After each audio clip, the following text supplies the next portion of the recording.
നിങ്ങൾക്കെല്ലാം അറിയാവുന്ന കാര്യമാണ്, ഇലക്ഷൻ കമ്മീഷൻ നരേന്ദ്രമോദി ഭരണത്തിന് കീഴിൽ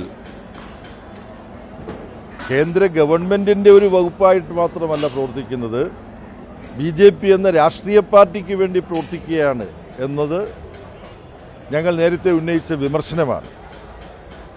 അതിൻ്റെ പശ്ചാത്തലത്തിലാണ് ലോക്സഭയിൽ, പാർലമെൻറ്റിൽ ഇലക്ഷൻ കമ്മീഷനെതിരായിട്ടുള്ള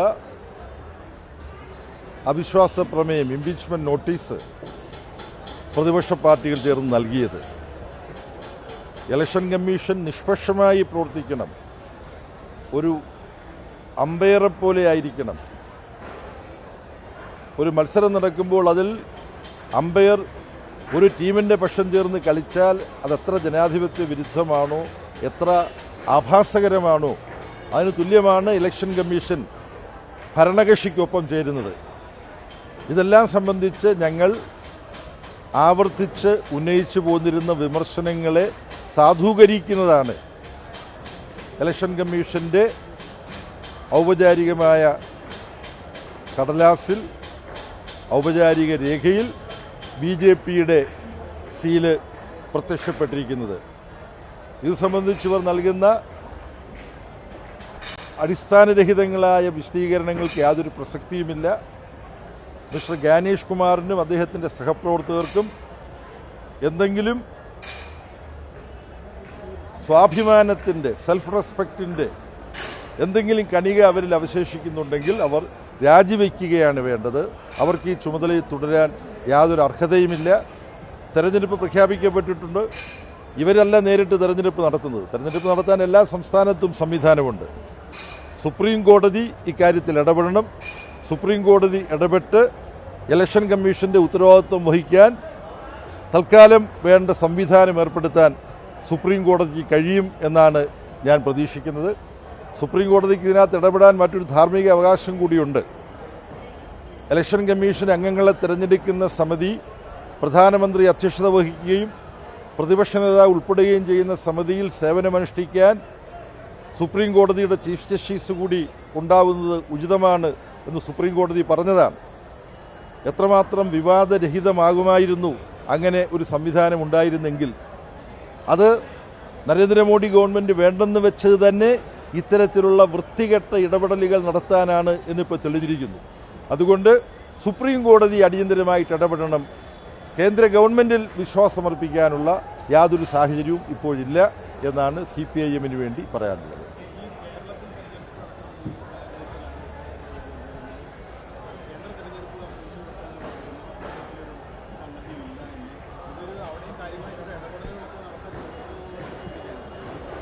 ഇതിപ്പോൾ ഞങ്ങൾ ഇപ്പോൾ വിശദീകരിച്ചതുപോലെ തെരഞ്ഞെടുപ്പ് കമ്മീഷൻ നിഷ്പക്ഷത ലെവലേശമില്ലാതാണ് പെരുമാറിക്കൊണ്ടിരിക്കുന്നത്. ഒരുപാട് കാര്യങ്ങൾ വിശദീകരിക്കാൻ ഞാൻ ആഗ്രഹിക്കുന്നില്ല.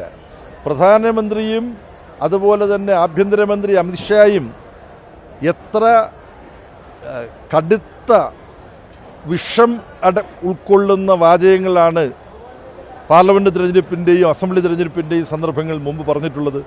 നിങ്ങളൊന്ന് സങ്കല്പിച്ച് നോക്കൂ, TN ശേഷനെ പോലൊരാളായിരുന്നു തിരഞ്ഞെടുപ്പ് കമ്മീഷനെങ്കിൽ യാതൊരു സംശയമില്ല, അതിശക്തമായ നടപടി സ്വീകരിക്കുമായിരുന്നു. അപ്പോൾ ഇപ്പോഴത്തെ തെരഞ്ഞെടുപ്പ് കമ്മീഷൻ BJP ഭരണത്തിന് കീഴിൽ BJP ഭരണത്തെ താലോലിക്കുന്ന, അവർക്ക് വേണ്ട വഴിവിട്ട ഒത്താശകൾ ചെയ്തു കൊടുക്കുന്ന, വോട്ടു കവർച്ച നടത്തുന്ന ഒരു സമിതിയായിട്ട് അധപ്പതിച്ചിരിക്കുന്നു. അതുകൊണ്ട് അവരുടെ ഒരു തരത്തിലുള്ള വിശദീകരണങ്ങളും അംഗീകരിക്കാൻ സാധ്യമല്ല. Okay, thank you.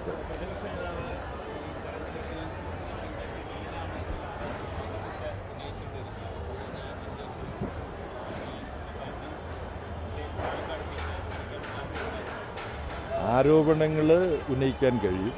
പക്ഷേ കേരളത്തിലെ തെരഞ്ഞെടുപ്പിൽ നമ്മൾ കണ്ടിട്ടുള്ളത് EMSനെ തോൽപ്പിക്കാൻ വേണ്ടി ഇവർ പട്ടാമ്പിയിൽ EMS മത്സരിക്കുമ്പോൾ ഉണ്ടാക്കിയ പൊതു സ്ഥാനാർത്ഥി ഇവർ നിർത്തിയ ചരിത്രമുണ്ട്. അതിനുശേഷം ഇപ്പോൾ KP ഉണ്ണികൃഷ്ണൻ മരിച്ചപ്പോൾ വീണ്ടും ചർച്ച ചെയ്യപ്പെട്ടതാണ്. 3 സീറ്റിലാണെന്ന് ധാരണയുണ്ടാക്കിയിരുന്നത്. ഒന്ന് തിരുവനന്തപുരത്തെ കോൺഗ്രസിൻ്റെ ആൾ ഔപചാരികമായി മത്സരിച്ചിട്ട് അവിടെ BJPയുടെ സ്ഥാനാർത്ഥിയെ ജയിപ്പിച്ചു കൊടുക്കാമെന്നായിരുന്നു അന്നത്തെ ധാരണ. കരുണാകരൻ്റെ നേതൃത്വത്തിലുള്ള ധാരണയാണ്. വടകര പാർലമെൻറ്റ് സീറ്റിൽ KP ഉണ്ണികൃഷ്ണനെതിരായിട്ട് പൊതുസ്ഥാനാർത്ഥി അഡ്വക്കേറ്റ് രത്നസിംഗ് മത്സരിച്ചു. ബേപ്പൂർ അസംബ്ലി മണ്ഡലത്തിൽ വിശ്വഹിന്ദു പരിഷത്തിൻ്റെ നേതാവ് ഡോക്ടർ മാധവൻകുട്ടി BJPക്ക് വേണ്ടി പൊതുസ്ഥാനാർത്ഥിയായിട്ട് ഇത് നമ്മുടെ നാട്ടിൽ നടന്നതാണ്.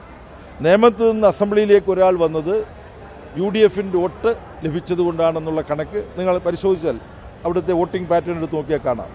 ഇതാണ്ട് വളരെ സമീപകാലത്ത് തൃശ്ശൂരിൽ നിന്ന് ലോക്സഭയിലേക്ക് ഒരാൾ ജയിച്ചു. അത് കോൺഗ്രസിൻ്റെ TN പ്രതാപൻ്റെ സിറ്റിംഗ് സീറ്റായിരുന്നു.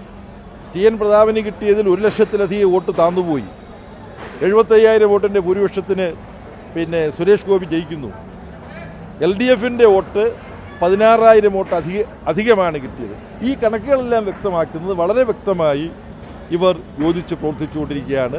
തിരുവനന്തപുരം മുനിസിപ്പൽ കോർപ്പറേഷനിലും കൊല്ലം മുനിസിപ്പൽ കോർപ്പറേഷനിലും കൊല്ലത്ത് കോൺഗ്രസിന് ജയിക്കാൻ, തിരുവനന്തപുരത്ത് BJPക്ക് ജയിക്കാൻ ഇവർ പരസ്പരം സഹായിച്ചു. ഇതിൻ്റെ എല്ലാ കണക്കുകളും വ്യക്തമാണ്. അപ്പോൾ ഇത് മറച്ചുവെക്കാനാണ് ശ്രീ VD സതീശൻ ഇത്തരത്തിൽ വ്യാജമായ ആരോപണം ഉന്നയിക്കുന്നത്. അതിനകത്ത് യാതൊരു കഴമ്പുമില്ല.